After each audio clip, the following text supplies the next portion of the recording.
नमस्कार. आज आपण एका खूप खास विषयावर बोलणार आहोत. आपण जाणार आहोत थेट नोव्हेंबर 1946 मध्ये परमपूज्य गुरुदेव पंडित श्रीराम शर्मा आचार्यजी यांच्या अखंड ज्योती मासिकातील काही कालातीत विचारांचा मागोवा घ्यायला. चला तर मग एका अगदी मूलभूत प्रश्नापासून सुरुवात करूया. एक असा प्रश्न जो आपल्या सगळ्यांच्या मनात कधी ना कधी येतोच, की आपल्या जीवनाचा खरा उद्देश तरी काय आहे? आणि याच प्रश्नावर आपलं आजचं सगळं बोलणं आधारित आहे. तर आपला पहिला मुद्दा आहे शाश्वत शोध. बघा ना, आजच्या या धावपळीच्या आयुष्यात आपण सगळेच काहीतरी शोधतोय. शांतता, समाधान, जीवनाचा अर्थ. पण गुरुदेवांची शिकवण काय माहितीये? ते म्हणतात, हा शोध बाहेरच्या जगात नाहीये, तो आपल्या आतमध्ये आहे. आणि खरं तर हेच या शिकवणीचं सार आहे. खरा आनंद, खरी शांतता आपल्याला बाहेरील गोष्टींमध्ये, वस्तूंमध्ये किंवा दुसऱ्या लोकांमध्ये सापडणार नाहीये. तो मार्ग आपल्या आतूनच जातो. ही एक आतली यात्रा आहे, बाहेरची शर्यत नाही. बरं, मग या आतल्या प्रवासाची पहिली पायरी कोणती? तर ती आहे मनावर प्रभुत्व.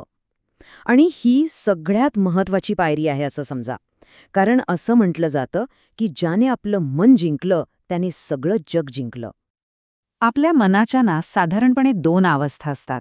एक म्हणजे अशांत मन, जे सतत इच्छा, चिंता, विचार यांनी भरलेलं असतं, इकडून तिकडे धावत असतं. आणि दुसरी अवस्था आहे शांत मन, जे स्थिर आहे, एकाग्र आहे आणि ज्याला योग्य काय आहे याचं ज्ञान आहे. याच दोन अवस्थांमधला संघर्ष आपल्याला जिंकायचा आहे. आणि याच संदर्भात एक खूप सुंदर विचार आहे की जो माणूस स्वतःच्या मनावर विजय मिळवतो तो एखादं शहर जिंकणाऱ्या योद्ध्यापेक्षाही मोठा असतो.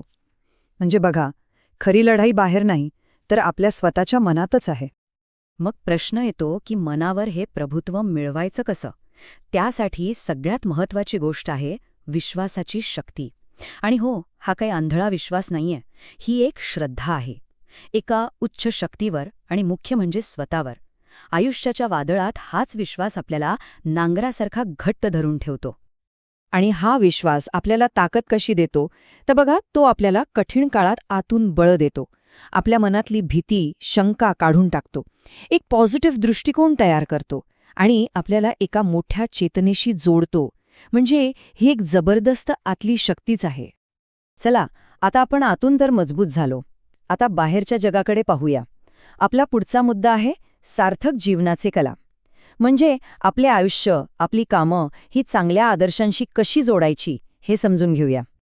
मग हे सार्थक जीवन जगायचं कसं? गुरुदेवांनी त्यासाठी 3 सोपे मार्ग सांगितले आहेत. पहिला आहे निष्काम सेवा, म्हणजे फळाची अपेक्षा न ठेवता आपलं काम करत राहणं. दुसरा आहे स्वाध्याय, म्हणजे सतत काहीतरी नवीन शिकणं आणि स्वतःला ओळखण्याचा प्रयत्न करणं. आणि तिसरा सत्कर्म, म्हणजे प्रत्येक काम प्रामाणिकपणे आणि चांगल्या हेतूने करणं. आता आपण जवळजवळ शेवटच्या टप्प्यात आलो आहोत.